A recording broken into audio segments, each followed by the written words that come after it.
सबसे बड़ा दुख क्या है? सामान्य शब्दों में, सामान्य भाषा में मैं आपको दुख की, आपसे मैंने पूछा दुख की परिभाषा क्या है, आपने नहीं बताया। अब यह दास अनिरुद्ध आपको बताएगा दुख की परिभाषा क्या है। सुनो ध्यान से, सारी जिंदगी काम आएगी आपको। दुख किसे कहते हैं? हम जो चाहते हैं, समझिएगा, हम जो चाहते हैं, हम जो सोचते हैं, हमारी जो इच्छा है वो पूरी ना होना ही आपके हिसाब से दुख है। आप जो चाहते हैं वैसा नहीं हुआ, आप उसे क्या मानते हैं? अरे हमने पत्नी से कहा यहाँ वहां चली गई, सुनती नहीं है, बड़े दुखी हम तो पत्नी से। हमने बेटा से कहा ये करना है, उसने वही नहीं किया, वहां की सब किया, सुनते ही नहीं हमारी महाराज जी, हम तो बेटे से बड़े दुखी हो गए। क्या दुख है? कोई दुख नहीं है। आपके मन की ना होना उसे आप दुख मानते हैं। आपके मन का ना होना आप उसे क्या मानते हैं? दुख मानते हैं। आप कभी विचार करना, एकांत में आज शाम को बैठना और दुख पर मंथन करना। आप सबको प्रश्न पूछना है अपने आप से। सवाल पूछिए, क्या मैं दुखी हूं या फिर केवल दुखी हूं का गीत गा रहा हूं? क्यों मेरी मां? आप जितनी मेरी मां, बहन, बेटी, भाई लोग, पिता तुल्य बुजुर्ग बैठे हैं, आप कोई दुखी नहीं है।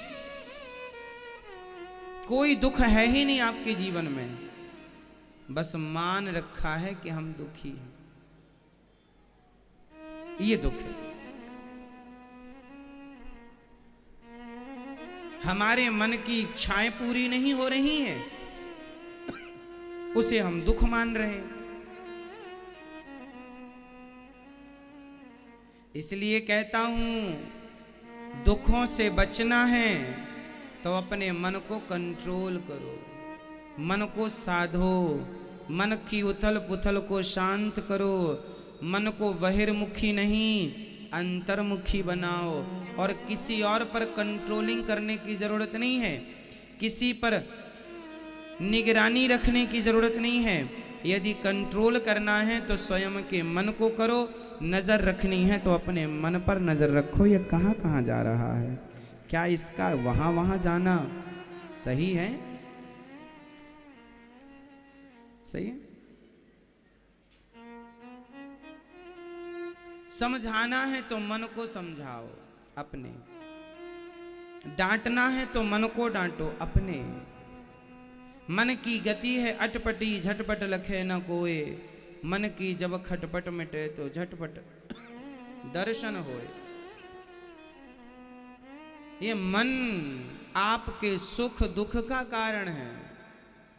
मन ही, जिसका मन अनकंट्रोल है, जिसका मन जितना अनकंट्रोल है, मतलब जिसका मन जितना भटकता है वह उतना दुखी होगा, और जिसका मन जितना कंट्रोल है वह उतना, बोलो, उतना सुखी होगा। इसलिए थोड़ा मन की भाग दौड़ को कम कर लो। अच्छा, एक बात प्रैक्टिकल से समझते हैं। एक एग्जाम्पल में आपको उदाहरण से समझाता हूं, इस बात को समझिएगा। एक लेंस होता है मेरी माँ, जब हम कोई छोटी सी चीज देखते हैं ना तो एक मोटा सा गिलास आता है, कांच लेंस। आपने कभी बचपन में देखा होगा, एक कांच होता है जो कागज रख देने पर, सूर्य की किरण पड़ने पर कागज में आग लग जाती है, कांच से। कौन कौन जानता है ये कांच? अच्छा, जानते हैं आप? एक गिलास होता है, हम लोग बचपन में उसके संग खेले भी हैं। कागज रख लेते थे, रुई रख लेते थे और धूप में उसे लेकर बैठ जाते थे। उसमें एक छोटा सा गोल डॉट बन जाता था, है ना? फिर थोड़ी देर तक उसको ऐसे पकड़े रहो हाथ से, तो सूर्य के प्रकाश को वो इतना तेजी से फेंकता है कि इतनी गर्मी प्रकट होती है कि कागज में, रुई में आग लग जाती है। अच्छा एक बात बताओ, माना कि ये कागज है, माना कि फॉर एग्जाम्पल, और माना कि ये कांच है और सूर्य का प्रकाश है। अब मैंने, अच्छा कितनी देर करने से आग लगती है? कितनी देर? लगभग 3 मिनट 4 मिनट आपको स्थायी उसको रखना पड़ेगा, तब कहीं जाके कागज में आग लगेगी। अब एक बात बताओ, अब मैं उस कांच को यूं घुमाता रहूं, बार बार यूं यूं करता रहूं और 1 घंटे तक करता रहूं, आग लगेगी? आग लगेगी? नहीं। और स्थायी रखूंगा तो आग लग जाएगी। बस मेरी माँ, ये तुम्हारा मन ही यूं यूं डोल रहा है। जिस दिन ये मन स्थायी हो गया ना, उस दिन आग लग जाएगी। और जब आग लग जाएगी तो अंदर जितने विषय वासना भरे पड़े हैं सब जल के खाक हो जाएंगे। इसलिए मन को वैसे ही स्थिर करना है जैसे कांच को स्थिर करने से उससे अग्नि प्रकट हो जाती है। मन को स्थिर कर लोगे ना तो भगवान वैसे ही प्रकट हो जाएंगे जैसे कांच के स्थिर से आग प्रकट हो गई। लेकिन चाहिए क्या? स्थिरता। क्या चाहिए?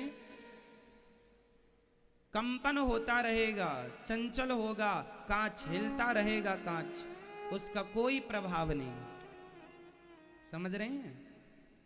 एक स्थिरता जरूरी है। बहुत समय गुजर गया आप लोगों का, अब थोड़ी सी स्थिरता ले आइए। आवश्यक है कि नहीं? बच्चे ज्यादा चंचल होते हैं, जबकि बच्चों से बूढ़े समझदार, क्योंकि मैच्योर हो गए हैं ना, अब बड़े हो गए हैं, समझदार हो गए हैं। बच्चे अभी छोटे छोटे, चंचल ज्यादा हैं। जैसे बच्चे ज्यादा चंचल हैं, उनसे ज्यादा समझदार उनके माई बाप हैं, माता पिता हैं। उनके माँ बाप से ज्यादा समझदार उनके दादा दादी हैं। क्यों? यही कैटेगरी है ना, बच्चे, फिर माता पिता, फिर दादा दादी। दादा दादी की उम्र ज्यादा है, वो बहुत ज्यादा समझदार हैं, उन्होंने पूरी दुनिया देखी है, पूरी जीवन का अनुभव उनके पास है, इसलिए वो ज्यादा शांत होते हैं। लेकिन एक बात और है कि आप बहुत शांत हो सकते हैं यदि आप साधना कर लें, मन की एकाग्रता, यदि मन को एकाग्र, सारी फसाद की जड़ मन है। सारे फसाद की जड़ क्या है?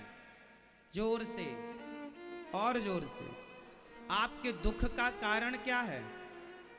मन की चंचलता ही आपको दुख देती है। ये मिल जाता, ये कर लेती, ये हो जाता, ऐसा कर लेते, ऐसा होता तो ऐसा हो जाता। ये सारी चीजें मन को चंचल करती हैं, इच्छाओं की ओर दौड़ाती हैं। मन इनकी इच्छाएं पूरी करने में लगा, लेकिन जीवन पूरा हो गया, बुढ़ा हो गया, मर गया, इच्छाएं पूरी नहीं हो पाई। आप लोग क्या कर रहे हैं? आप लोग क्या कर रहे हैं? आप सब लोग अपनी अपनी इच्छाएं ही तो पूरी कर रहे हैं। क्यों? क्या कर रहे हैं आप लोग? इच्छाएं पूरी कर रहे हैं। आप वही करते हैं जो आपकी इच्छा होती है। आप ये नहीं देखते कि ये सही है या गलत ना, सही गलत से आपको लेना देना नहीं है। आपकी जो इच्छा होती है आप वो कर डालते हैं, कर लेते हैं। परिणाम बाद में आएगा तब देखेंगे, परिणाम बाद में आएगा, परिणाम बाद में देखेंगे। ये डिसीजन किसी मूर्ख का हो सकता है। समझदार व्यक्ति वो होता है जो करने के पहले उसके निर्णय पर पहुंच जाए कि करने के बाद इसका परिणाम क्या होगा। इसलिए वो काम मत करो जिसका परिणाम बुरा है, वो काम करो जिसका परिणाम अच्छा है। काम करते हुए उसके परिणाम पर नजर जरूर रखनी चाहिए कि इसका भविष्य क्या है। आज ऐसा करेंगे तो कल कैसा होगा।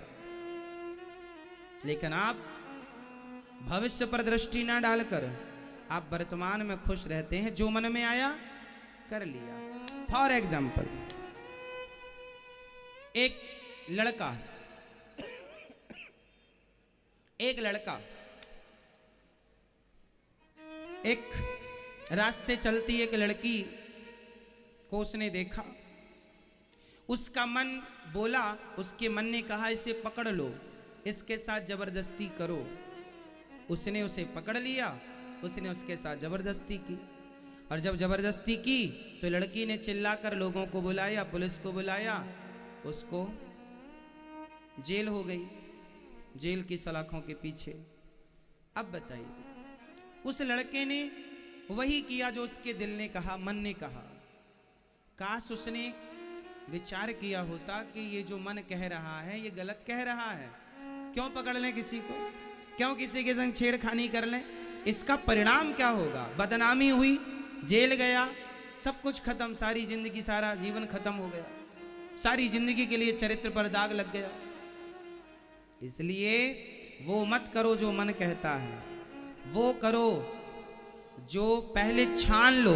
हम पानी पीते हैं, छान लेते हैं, लगभग सबके घर में आजकल आरओ लगा हुआ है, पानी को आप फिल्टर करते हैं तब पानी पीते हैं, पानी पीते हैं तो छान कर। उसी तरह मन जो कहता है पहले उसे विवेक की, ज्ञान की चलनी में छान लो कि ये करना सही होगा या गलत होगा, दूरगामी परिणाम पर नजर डाल लो कि इसके परिणाम क्या होंगे।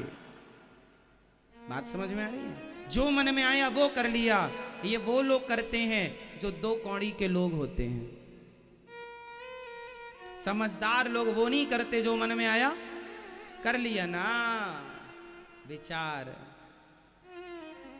मैया सो रही हैं, देखो चुपके से जगाना, जागो मेरी माँ। जो मन में आया कर लिया, चलो मन कहता सो लो, सो गए। ये नहीं सोचा कि ये दास अनिरुद्ध देख लेगा, जगा देगा। दूरगामी परिणाम में नजर नहीं है ना मैया की।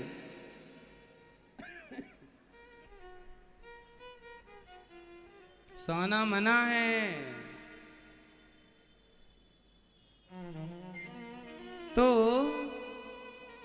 हमें हमेशा विचार, बिना विचारे जो करें, चलो मेरे संग बोलो, ये याद है आपको, बिना विचारे जो करें सो पाछे पछताएं, काम बिगाड़ें आपनो और जग में होत हंसाएं।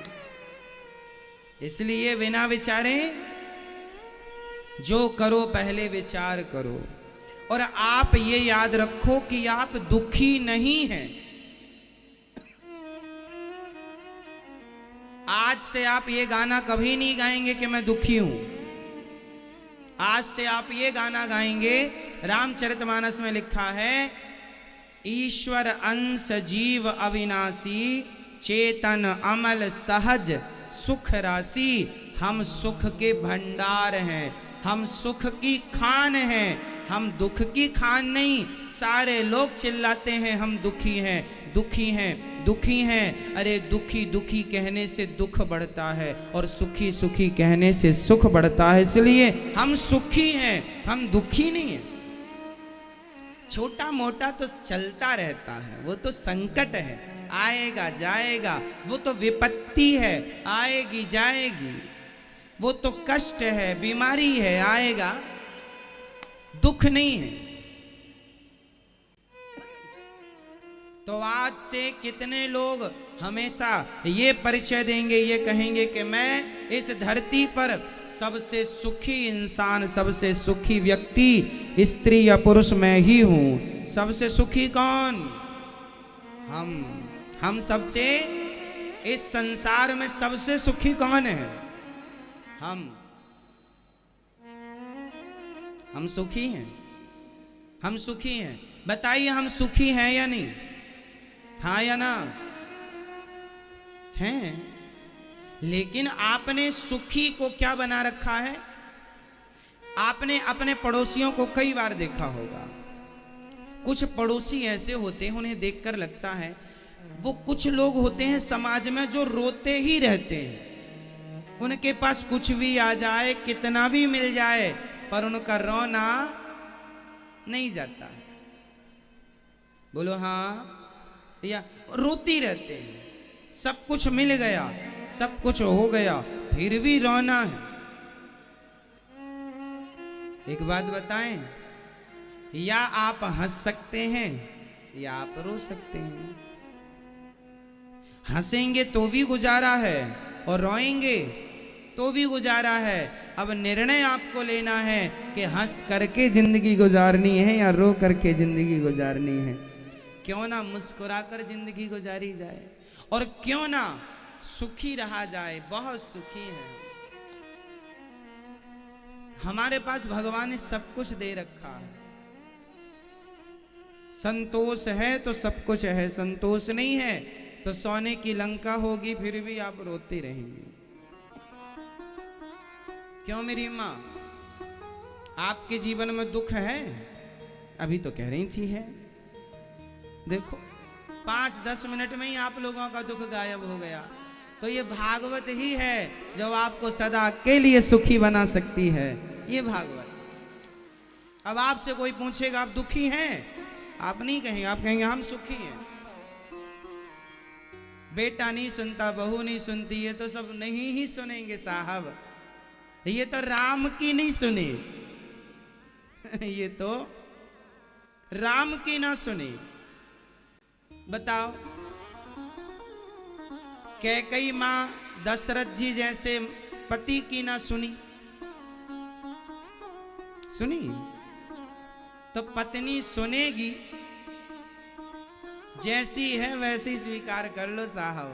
ना सुनने वाली है वैसे ही रखो, अब पति जैसा है वैसे ही रखो, अब बदल नहीं सकती। क्यों मेरी माँ? बबूल आम नहीं हो सकता और आम बबूल नहीं हो सकता।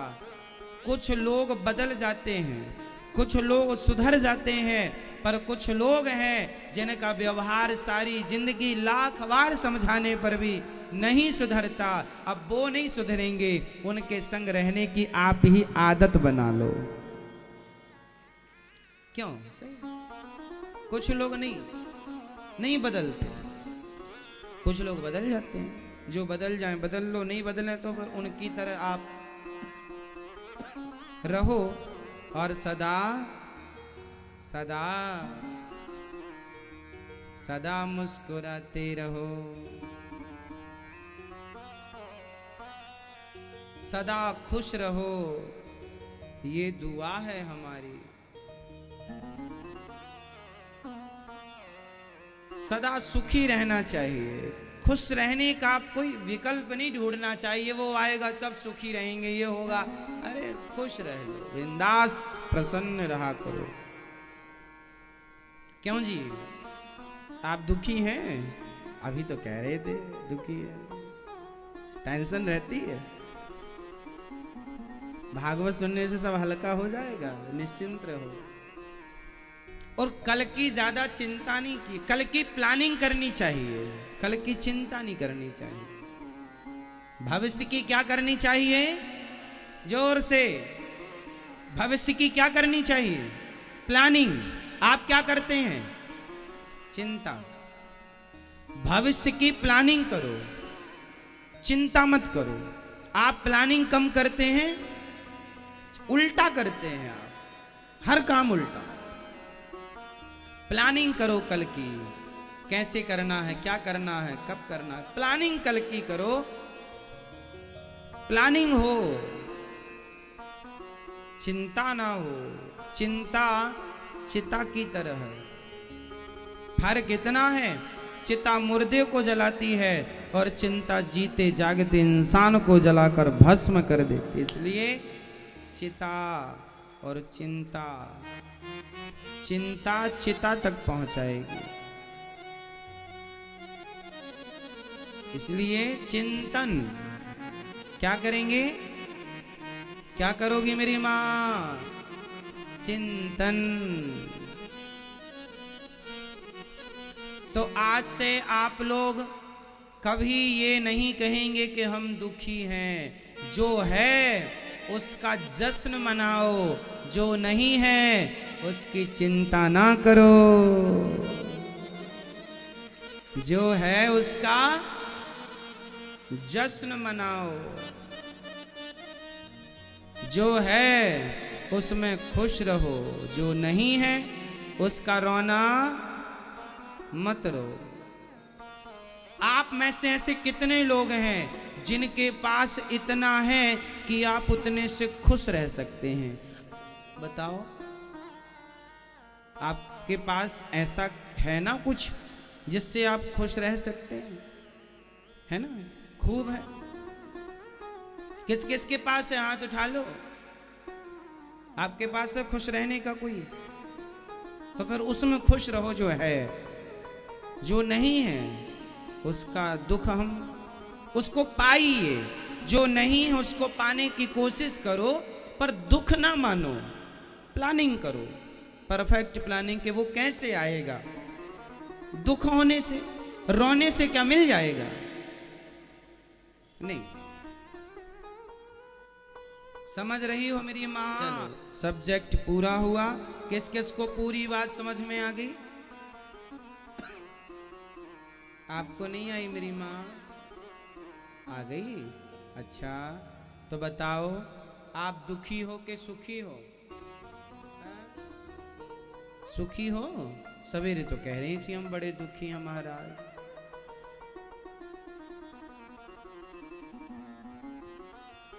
अब नहीं कहना हम दुखी हैं, है ना? बहू कुछ बोला करें, चुप रहा करो।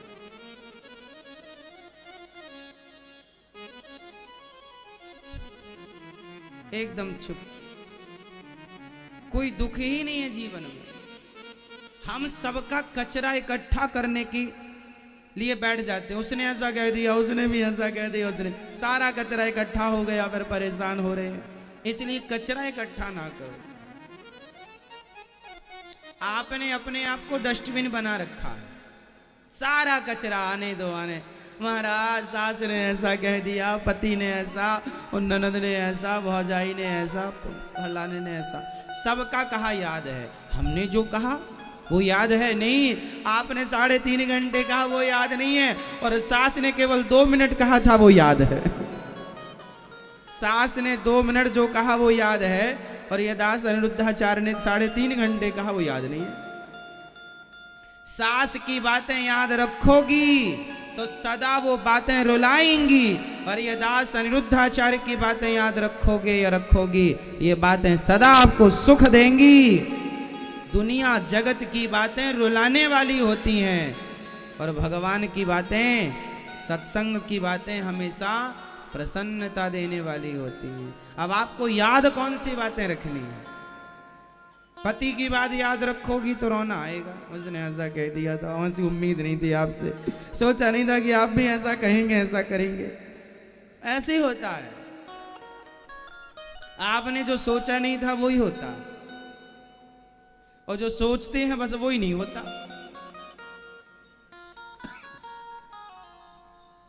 इसलिए आप कुछ ना सोचा करो। तेरा सोचा कभी ना होगा, होगा तो भगवान का सोचा होगा। इसलिए तो सोच ही मत, जो भगवान करते जाएंगे वो ठीक ही होगा। क्योंकि भगवान जो सोचेंगे हमारे लिए, हमसे तो अच्छा ही सोचेंगे। हम अपने जीवन की प्लानिंग करें। अच्छा, एक बात बताओ, बच्चे स्वयं अपने भविष्य की प्लानिंग करते हैं या माँ बाप बच्चों के भविष्य की प्लानिंग करते हैं? कौन से स्कूल में बेटे को पढ़ाना है, हिंदी मीडियम, इंग्लिश मीडियम, ये निर्णय बच्चे लेते हैं या माँ बाप? जोर से। बच्चा छोटा है, कक्षा 1 में जाएगा, कक्षा 5 में जाएगा, उसे पता नहीं कि क्या हमारे लिए सही और क्या हमारे लिए गलत। बच्चों की प्लानिंग कौन करता है? जब वो बड़े हो जाते हैं तब वो अपनी करने लग जाते हैं, पर शुरू में माँ बाप प्लानिंग करते हैं बच्चों की। बच्चों से ज्यादा ज्ञान माँ बाप को है। वो पता, उन्हें पता है हमारे बच्चे के लिए क्या बेहतर है। इसलिए तुम बच्चे हो, तुम क्या प्लानिंग करोगे? भगवान तुम्हारे लिए प्लानिंग करेंगे। समर्पण कर दो अपने आप को, प्रभु जो आप करेंगे हमारे लिए बेहतर करेंगे। सौंप दो, अब सौंप दिया। इस जीवन का सब भार तुम्हारे हाथों में है, जीत तुम्हारे हाथों में है, हार तुम्हारे हाथों में। समर्पण कर दीजिए। आप जो करेंगे अच्छा करेंगे। भगवान हमारे लिए जो करेंगे, बोलो मेरी माँ, अच्छा करेंगे। आपको जैसा दुल्हा भगवान देंगे अच्छा ही देंगे, जैसी दुल्हन देंगे। भगवान ने सोचा होगा आपके लिए कुछ, इसलिए तुम ज्यादा ना सोचा करो। भगवान है ना, माँ बाप ज्यादा सोचते हैं, बच्चे नहीं सोचते। बच्चों को चिंता नहीं होती, माँ बाप को होती है। तो हम सब के माई बाप भगवान हैं। त्वमेव माता च पिता त्वमेव, सौंप दो, वो चिंता करें, हम मस्त रहें। बच्चे खुश रहते हैं, माँ बाप कल की प्लानिंग में लगे रहते हैं। क्यों? कल घर में क्या बनेगा ये बच्चे डिसाइड नहीं करते, माँ बाप डिसाइड करते। कल खाने में क्या बनेगा माँ डिसाइड कर लेती है, बच्चे नहीं डिसाइड करते। जो बनेगा माँ बनाएगी, सब खाएंगे। तो भगवान प्लानिंग करें ना हमारी, हम ही क्यों प्लानिंग करें? आप लोग परेशान इसलिए हैं, खुद की प्लानिंग लेके बैठे हैं, हम अपनी प्लानिंग ना। जब तुम्हें भगवान ने इतना बढ़िया डिजाइन कर दिया है, आप बताओ, आपकी आंख सही जगह पे भगवान ने लगाई है कि नहीं? नाक सही जगह है, कान और मुंह परफेक्ट। तो आपकी माँ ने आपकी आंखें फिट की है कि आपके पिता ने? बोलो, किसने? भगवान। जिसने परफेक्ट आपको बनाया है, आपको परफेक्ट डिजाइन कर दिया, परफेक्ट, क्या वो परफेक्ट प्लानिंग नहीं करेगा आपकी? हाँ बोलो हाँ। जिसने सही जगह पर आंख लगाई, आपको सुंदर बनाया मेरी माँ, सब कुछ दिया आपको। आंख दी देखने को, कान दिए सुनने को, नाक दिया सूंघने को, मुंह दिया, जिह्वा दी, किडनियां दी, हाथ दिए, पांव दिए। लंगड़ा बना दिया होता तो क्या कर लेते? बहरा बना दिया होता तो क्या कर लेते? अंधा बना दिया होता तो क्या कर लेते? जिसने आपके शरीर को इतना बढ़िया परफेक्ट बनाया है, जिसने ये प्लानिंग की है देखने सुनने चलने फिरने की, वही प्लानिंग कल की करेगा। तुम मस्त होकर के उनकी शरण में रहो और श्री कृष्ण गोविंद हरे मुरारी, हे नाथ नारायण वासुदेव का कीर्तन करो मस्त। हे श्रीमन नारायण, मैं आपको कभी, बोल दो एक बार, हे श्रीमन नारायण, मैं आपको कभी भूलू नहीं। हे बिहारी जी, मैं आपको कभी भूलू नहीं। हे श्याम सुंदर, मैं आपको कभी भूलू, मैं आपको कभी ना भूलू। मैं आपका चिंतन करूं, प्लानिंग आप करेंगे मेरी कल की। वाह क्या सीन है। मैं नहीं करता कल की प्लानिंग। वाह क्या सीन है। ना कल की चिंता करता, प्लानिंग व्लानिंग भी सब भगवान जी करते रहते, अपने को कुछ नहीं करना रहता। अपन तो मस्त आपको भगवान की कथा सुनाते हैं, और जो जिम्मेदारी भगवान ने दी है मुस्कुरा कर उसे पूरी करते हैं। बात खत्म, यूं करते करते जिंदगी गुजर रही है। ज्यादा सोचा विचारी हम करते ही नहीं। आप लोग सोचे विचारी में लगे रहते हैं, काम धाम कुछ करते नहीं। विचार 2020 में भी विचार कर रहे थे, 21 में भी विचार कर रहे हैं, 22 में भी विचार कर रहे हैं, और 25 आएगा उसमें भी विचार करे। विचार ही करोगे, करोगे कब? है ना मेरी माँ? हम तो जो ठाकुर जी ने जिम्मेदारी दी है उसे निभा रहे हैं ईमानदारी से, हंसते मुस्कुराते। इसलिए हम मुस्कुराते ही रहते हैं, क्योंकि करने धरने वाले सब भगवान हैं। भगवान ने मुस्कुराने का मौका दिया है, तो ये दास अनुरुद्ध खूब मुस्कुराता है, क्योंकि अगली बार पता नहीं कहाँ भेजते हैं भगवान, वहाँ मुस्कुरा पाए ना मुस्कुरा पाए। इसलिए अभी मुस्कुराने का मौका मिला है, खूब मुस्कुरा लो। कोई थोड़ी पकड़ने आए तुम्हारा मुंह, नहीं तुम मुस्कुराओगे नहीं। इसलिए हंसो मुस्कुराओ, ये हंसना मुस्कुराना ये कल ना मिलेंगे दिन। इसलिए हंसते हंसते कट जाएं रास्ते, जिंदगी यूं ही चलती रहे।